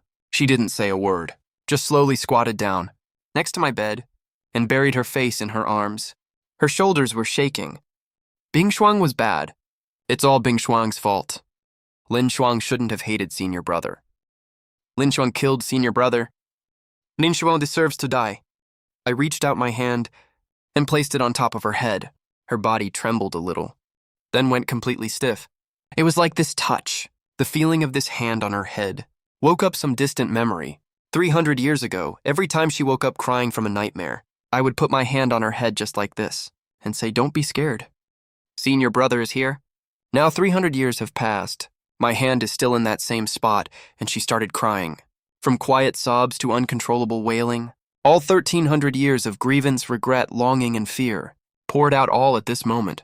I didn't say anything, just kept stroking her hair over and over again, just like I used to. She cried for a really long time, so long that the sun outside the window slowly set. When she finally cried enough and lifted her swollen red eyes to look at me, my sleeve was already soaked through with her tears. Senior brother. Mm-hmm. Why didn't you tell me earlier? I couldn't. Some things can't be said until the very end. Is it that thing called the system? How do you know about the system? I saw it during the soul search. Something about the system. How do you know about the system? I saw some bits during the soul search, in that elder's memories. There was footage of you talking to an invisible thing. Even though I couldn't see that thing, I could tell you were receiving some kind of instructions. Yeah, the system. The thing that dumped me on Loyun continent. It gives me missions. If I finish the missions, I can go back to Blue Planet. Go back to my world. All the missions, including betraying the sect, allying with the demon faction, stealing the immortal sword, and even dying by your hand in the end, were all arranged by it. Then all the things you did for Ling Shuang. Saving Ling Shuang, protecting Ling Shuang, leaving cultivation opportunities for Ling Shuang. Those weren't arranged by the system. I did those all by myself, every single time. She was about to cry again. I quickly added another line. Stop crying, I don't have other clothes to change into. She snorted and laughed. then held it back halfway through, making a weird half-crying, half-smiling face. It looked really ugly, but also really pretty. We talked a lot after that. I told her everything. The system, transmigration, blue planet, Xiaoyi. Absolutely everything. She listened quietly. Didn't interrupt me once. After she heard everything, she was silent for a long time, then said something that caught me off guard. That voice that led Ling Shuang to find you. What if it's also part of this whole plan? What do you mean? Ling Shuang traveled through the Star Sea for 1,000 years. She traveled for 1,000 years. Every time she tore through the plane barrier, it consumed a huge amount of power. And every time a plane is torn open, the barrier between the two worlds will get even thinner. If someone or something wants to use Luo Yingshuang to open up the passage between the two worlds, that voice is the perfect bait. A chill ran down my back. What he said makes sense. Way too much sense. That mysterious voice that guided him to find me was old and deep, like it came from ancient times. If it wasn't trying to give directions out of kindness, but guiding him on purpose, then what's the goal? Make heavenly venerable level Luo Yingshuang keep tearing plane barriers, to open a path for some being to descend to Blue Star. This guess sent a cold shiver all over my body, but now isn't the time to look into this. The top priority right now is to find Xiao Ye. I told Luo Yingshuang about the situation. She mentioned one thing. When Yingshuang first arrived on Blue Star, she scanned thousands of miles around with her divine sense. The Sioux City you talked about, its surface is indeed occupied by demon beasts. But there are signs of humans underground. They're still alive. Are you sure? Yeah, even though it's blocked by some kind of spiritual barrier. Ling Shuang's divine sense can get through it. There are at least 1,000 people underground. As for whether among them, Ling Shuang doesn't know your little aunt, so I can't tell for sure. But since there are survivors, there's hope. The moment I heard that word, hope, worked better than any magic panacea. For the next few months, I stayed in this small cabin, healing and cultivating. Luo Yingshuang's cultivation was suppressed to the void refinement level by Blue Star's heavenly law. She shielded 100 miles radius with her divine sense. No creature can get inside. This demon realm empress who commands tens of thousands of demons and makes ruthless calls has now turned into a little wife taking care of her mortal husband, because I'm basically no different from a mortal right now. She cooks for me in different ways every day, even though she has no clue how to cook at all. Everything she makes is basically inedible garbage. But she won't let me say it tastes bad. She helps me change my bandages, even though she's bad at controlling her strength. If she's not careful, she'll tighten the gauze so hard I grimace in pain. She sits beside me when I'm cultivating, even though there's nothing she can help with. She just insists on staying there, just sitting right next to me. She can stay like that the whole day. Sometimes I sneak a glance at her. She'll take advantage of when I'm not looking, to reach out and touch my hair, then yank her hand back right away, with a stiff face like she didn't do anything at all. This 1,300-year-old demon lord is really so cute. Days pass just like that. Blue Star's spiritual energy is way more abundant than I expected. My body keeps absorbing spiritual energy. My cultivation level is steadily rising. By the 3rd month, I already reached the peak of Golden Core stage. That's equal to a martial level ability user on Blue Star. My recovery speed was unbelievably fast. After all, I have the body of a heavenly venerable level cultivator. All I need to do is fill it with spiritual energy. My body was also almost fully healed. It was time to hit the road. Sioux City is about 800 kilometers away from Jianghai City. It used to be a busy coastal city. It's around 800 kilometers from Jianghai City. It was once a prosperous coastal city, with a population of over 1 million, but now it's a dead city. Luo Yingshuang and I looked down from the sky. The whole city is covered with demon beast nests. The outer walls of tall buildings are covered with black mycelium-like substances. The streets are piled with abandoned cars and unknown debris, and the air is filled with a stench mixed of rot and demonic energy. Sometimes you can see demon beasts wandering in the ruins. Both martial level and emperor level ones are there, but they're all garbage in front of Luo Yingshuang. All the demon beasts we met on the way, be it the martial level mutated giant bear, or the emperor level abyss demons, she killed all of them with a flick of her finger. When we reached the core area of Sioux City, she finally got a clearer sensing. 800 meters underground. There's a space blocked by spiritual energy. We broke through the ground directly and drilled down. 800 meters underground is a huge man-made space. It's a modified giant underground laboratory. The lights are dim, but you can see lots of simple shelters and living areas. There are also people, thousands of them. They stared in terror at Luo Yingshuang and I. who descended from the hole in the ceiling, especially Luo Yingshuang, dressed in a dark black robe with demonic patterns, with snow-white hair and a bright red demonic pattern between her eyebrows. In the eyes of these ordinary people, she's no different from the demons and ghosts from ancient stories. Ability users are invading. Everyone on guard. A man in his 30s rushed to the very front. He was wearing a uniform that was so dirty. You couldn't make out its original color at all. He looked completely worn out, but his eyes were sharp as a knife. Faint spiritual energy glowed on his hands. It was the glow of martial-level spiritual energy. Martial-level ability user Xiao Wenyuan. He used to be a police officer. He awakened the spiritual energy isolation talent after the monster invasion. It was his talent that cut off the entire underground city from the surface completely. It helped thousands of survivors avoid being found by monsters. But the cost was huge spiritual energy consumption. He looked extremely weak at this moment. His face was pale as paper. Obviously, his spiritual energy was almost exhausted. We are not your enemies. Who are you people? How did you get in here? My name is Chen Huayan. I'm here to find my aunt Jiang Yixue. She might be among you. Xiao Wenyuan froze for a second.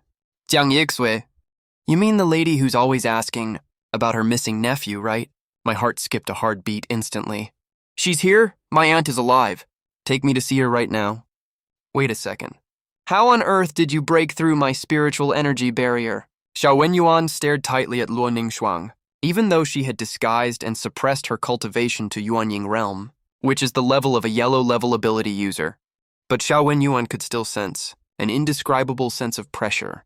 His gut was telling him, this woman is no ordinary person. She's way stronger than a yellow-level ability user, because she's really powerful. I answered Xiao Wenyuan briefly. He stayed silent for a few seconds. He didn't ask any more questions in the end. He led us through the passages of the underground city. We twisted and turned all the way, and stopped in front of a small room at the corner. She's right in here. I took a deep breath. I pushed the door open. The room was tiny. There was only a simple bed and a chair inside. A woman was sitting on the bed. I pushed the door open, and it was her. The room was really small. There was only a simple bed and a single chair. A woman was seated on the bed. She had lost way too much weight. But I recognized those eyes immediately. Ever since I was little, every morning when she woke me up, every night when she tucked me in, every time she attended my parent-teacher meeting, she looked at me with those exact same eyes.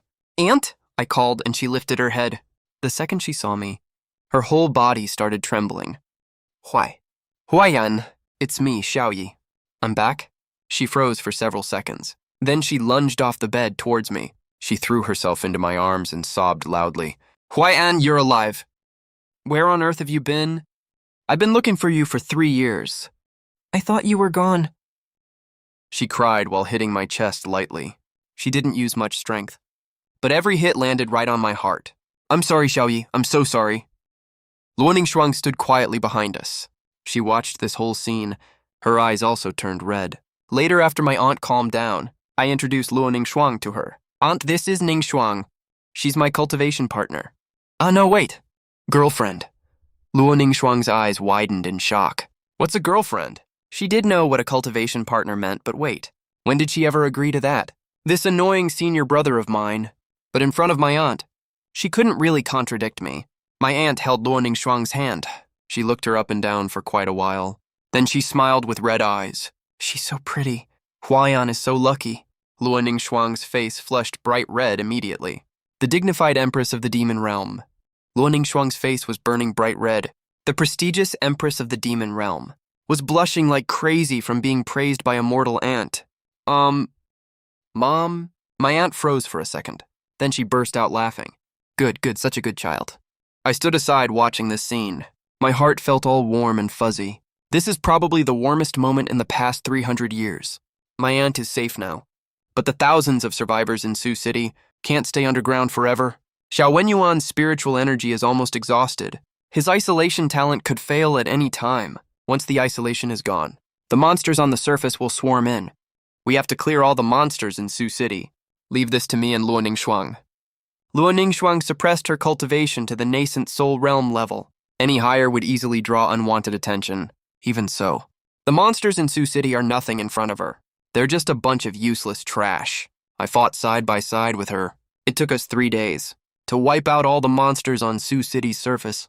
There were over 100 of them, big and small. Even the one holed up in the city center. Emperor rank monster beast was taken down by us together. Xiao Wenyuan watched from afar. His mouth opened, then closed.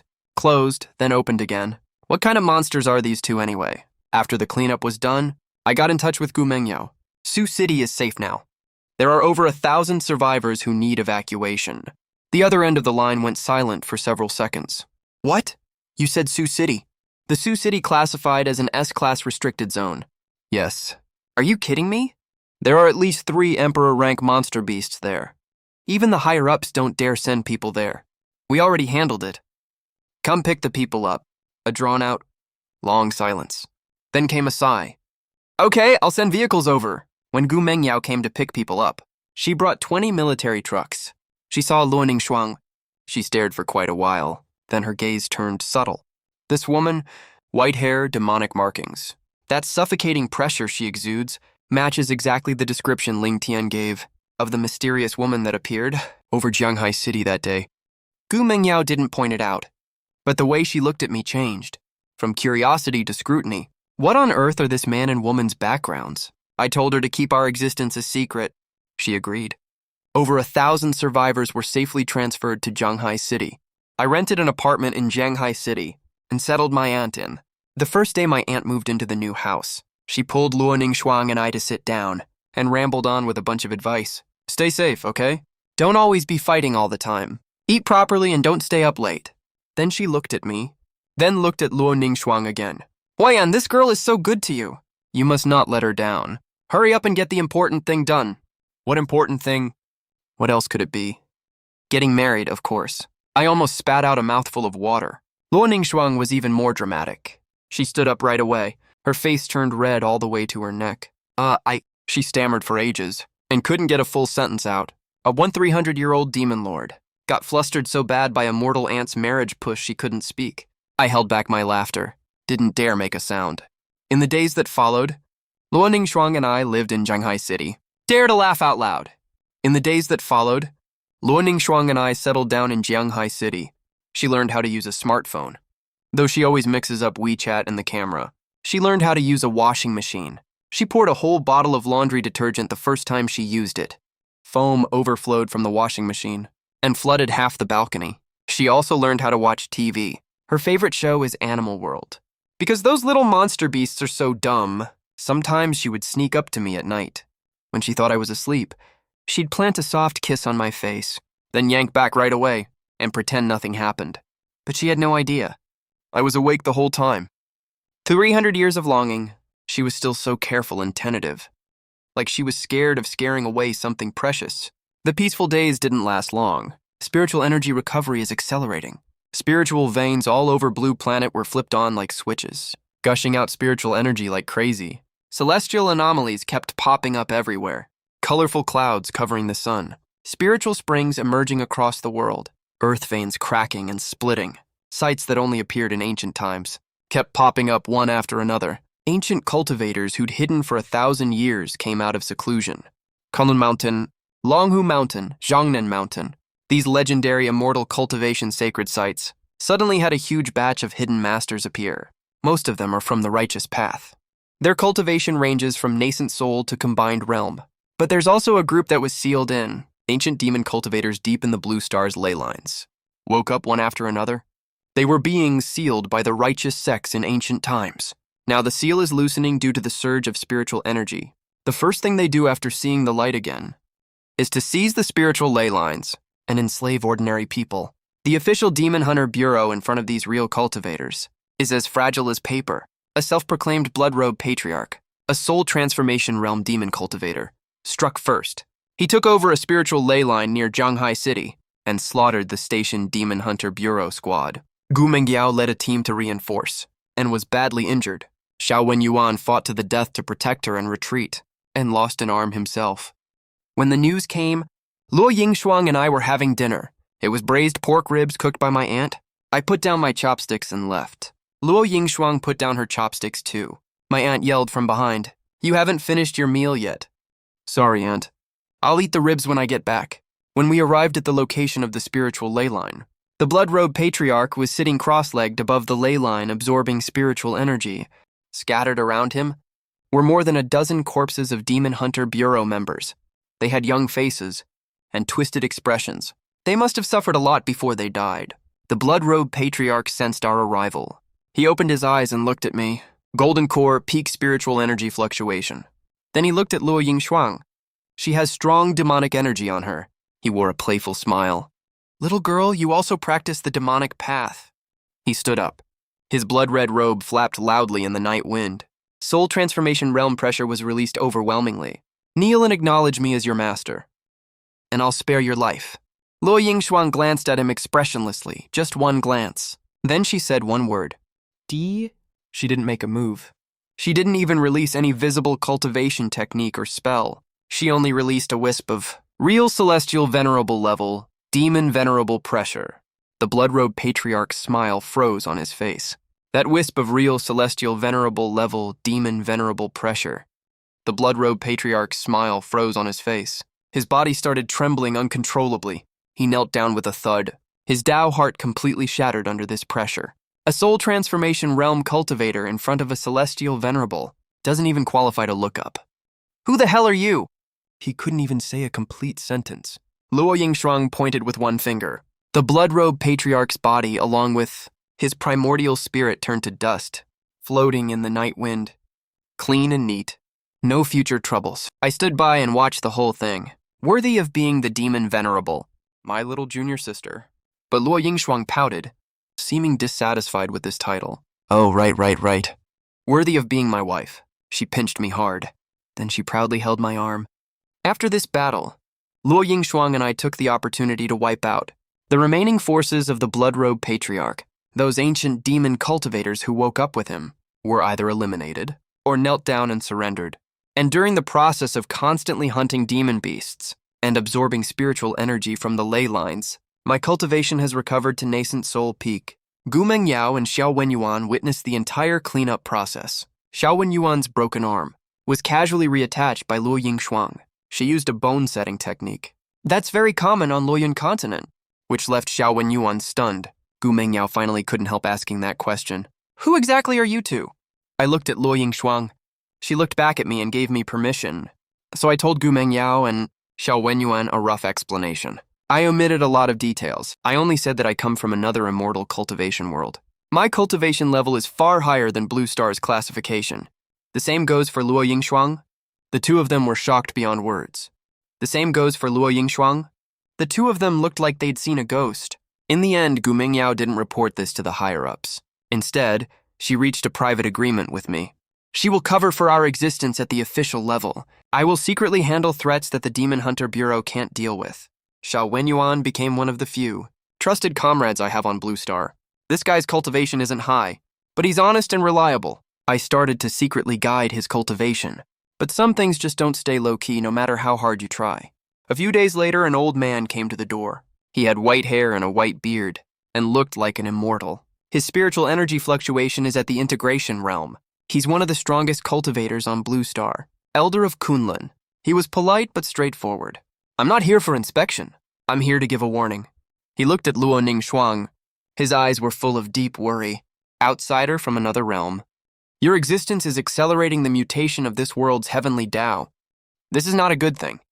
It's a sign that Blue Star's heavenly Tao itself is failing. If you don't leave this world, all living beings will perish when the heavenly Tao collapses. Luo Yingshuang stared at him coldly. She gave no response. I stepped between the two of them. Senior, please give us some time. I will get to the bottom of this. The Kunlun elder sighed. Kid, I've lived for 3,000 years. I've never seen the heavenly Tao so fragile. If you don't find out the truth soon, all living beings in this world will be buried with it. He turned and left after finishing. Luo Yingshuang and I exchanged a look. Looks like an even bigger storm is coming. Less than 3 days after the Kunlun elder left, something happened. Deep in the Changbai mountain veins, a terrifying demonic aura shot straight into the sky. It melted all the snow within 100 li radius.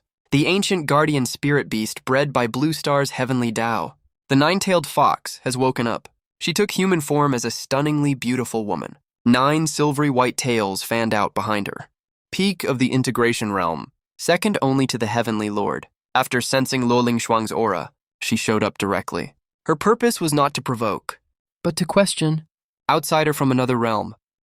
Your existence is eroding the foundation of this world's heavenly Tao. As the guardian spirit beast of Blue Star, I won't stand by and do nothing. A big fight was unavoidable. The nine-tailed fox was extremely powerful. Her illusions were unpredictable and tricky. Even though Luo Lingshuang's cultivation was suppressed to the void refinement realm by Blue Star's heavenly Tao, the Heavenly Lord's Tao foundation was still far stronger than ordinary people's. Their fight tore apart the sky within 100 li radius. I assisted from the side. I specifically countered the nine-tailed fox's illusions. With Heavenly Lord-level spiritual perception, I could clearly tell real from fake. During the fight, I noticed the nine-tailed fox had no killing intent. She held back on all her attacks. It was more like she was testing and warning us. I told Luo Lishuang to stop. Wait, she doesn't want to kill you. Luo Lishuang frowned, but she still stopped attacking. The nine-tailed fox was panting. Her silver tails drooped slightly. That's right. I just wanted to see how capable this outsider from another realm is. Then something even more troublesome came. The ancient Taudi in the northwest desert also woke up. It's at integration realm, with the instinct to devour everything. It devoured the spirit veins of several small towns along the way, heading straight for Luo Yingshuang's aura. Luo Yingshuang and I teamed up to stop it. This fight was way more brutal than the one with the nine-tailed fox. Taodi is a pure battle-type ferocious beast, the kind that doesn't listen to reason at all.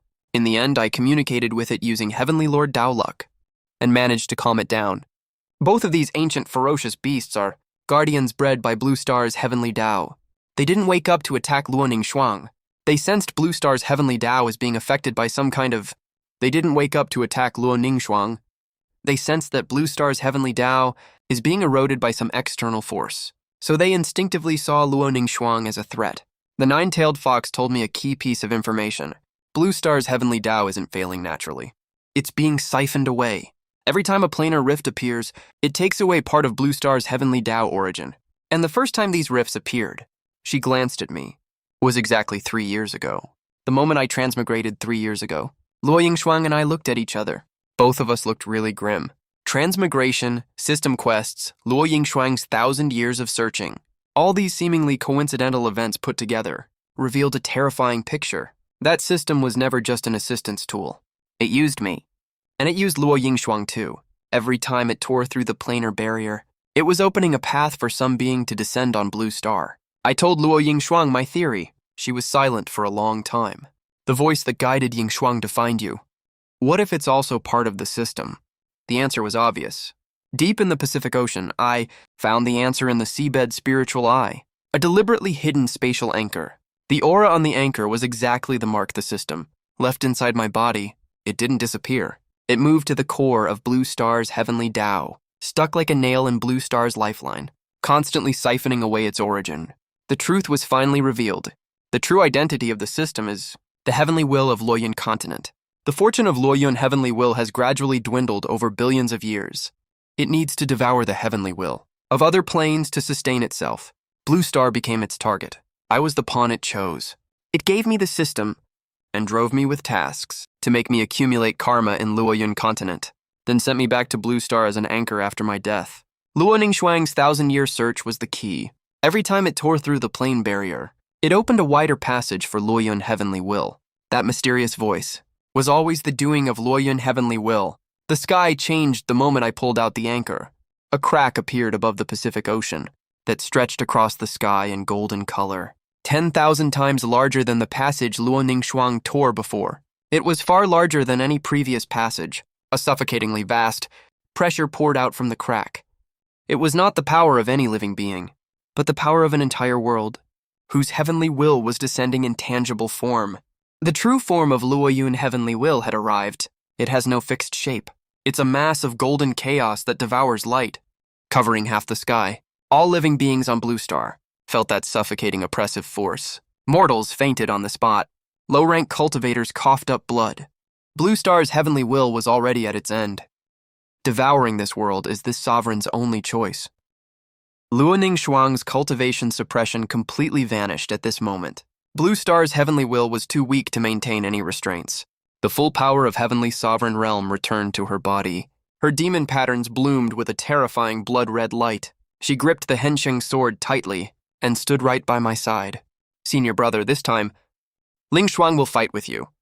It's the most brutal battle in Blue Star's history. Nine-tailed foxes and Towdy all came out in full force. Guardian spirit beasts erupted their final power as Blue Star's heavenly will neared collapse, unleashing all their remaining strength. The Kunlun Elder led all of Blue Star's ancient orthodox cultivators to form a formation and resist. Xiao Wenyuan and Gu Mengyao led their subordinates to evacuate mortals. They held back Luoyun Heavenly Will at the periphery, and its separated Heavenly Tribulation Beast Horde. But the real main battlefield only belonged to two people. I stood side by side with Luoning Shuang, 300 years of relying on each other, 300 years of being enemies, 1,000 years of separation. Now we're finally on the same side. Luoyun Heavenly Will tried to break our will. It showed Luoning Shuang the full footage of every betrayal I committed back then, stealing the immortal sword, allying with the demon path, luring her away on purpose. See, he used you. Luo Ningxuang sliced those illusions into pieces with one sword strike. My hate and love are none of your business? Then it showed me the bloody scenes of Luo Ningxuang's 1,000 years of killing sprees, the sects she slaughtered, the cultivators she killed. The star seed dyed red with blood. See, she's no longer the little junior sister you knew. I laughed. I know what she's like better than anyone. I don't need you to remind me. I'm the orthodox immortal sovereign. Preaching immortal sovereign, that's true. But my wife is the demon sovereign. How good of a person can I be? Luoyun Heavenly Will's attacks came pouring down. The golden chaos was like raging ocean waves, crashing over wave after wave. Each wave contained enough terrifying power to destroy an entire plane. I struggled to hold on during the battle. The framework of heavenly sovereign realm in my primordial spirit, under the infusion of Blue Star's spiritual energy, started to resonate violently. Those sleeping Tao rhythm and artistic conceptions and cultivation techniques were pushed to the limit at the life or death moment. My cultivation was skyrocketing. Void refinement, unity. Great vehicle, tribulation transcendence. Until that long-lost threshold appeared in front of me. Heavenly sovereign realm. Luo Ningxuang sensed my change. She did not hesitate to use her demon sovereign power to guard me while I cultivated and bore all of Luoyun Heavenly Will's, round after round of attacks alone. Her demon patterns shattered. Blood dyed her white hair red. Her black robe was torn to shreds, but she didn't take a single step back. Hurry up, senior brother. I closed my eyes, and my primordial spirit resonated with the heaven and earth. Memories of my past life's cultivation poured back like a flood. I, the heavenly sovereign, am back. I opened my eyes right after. A long sword condensed in my hand.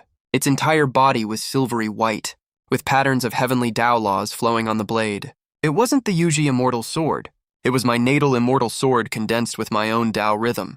The immortal sovereign and demon sovereign struck with their swords side by side. One white and one black sword light intertwined into a spiral, tearing through the chaotic body of Luoyun Heavenly Will. It let out a roar that could shatter mountains and rivers. Launched a frenzied counterattack. The battle lasted for months on end. Blue Planet's landforms were completely altered. Tens of thousands of feet high waves rose from the oceans. Even the continental plates were trembling. Finally, I used the Heavenly Lord's Tao rhyme as a lock. Luo Yingshuang used the Demon Lord's power as a chain. Together, we managed to separate the core origin of Luoyun Heavenly Tao off from the Blue Planet and sealed it back to Luoyun Continent. We cut off all passages between the two worlds. Luoyun Heavenly Tao let out a final wail and was sent back to its own world. The price we paid was equally heavy. Blue Planet's Heavenly Tao used up its last core origin in the catastrophe and completely vanished into nothingness. The shackles of Heavenly Tao no longer existed. Spiritual energy has been flowing freely on Blue Planet ever since. Cultivators no longer have a cultivation ceiling, a real era where high-level cultivators can move freely. Cultivators no longer have a cultivation ceiling. A real great cultivation era has begun. After the war, Blue Planet was left in ruins, but there was still life and hope left.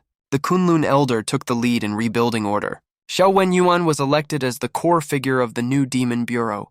Gu Mengyao broke through her bottleneck during the catastrophe and reached the soul transformation realm.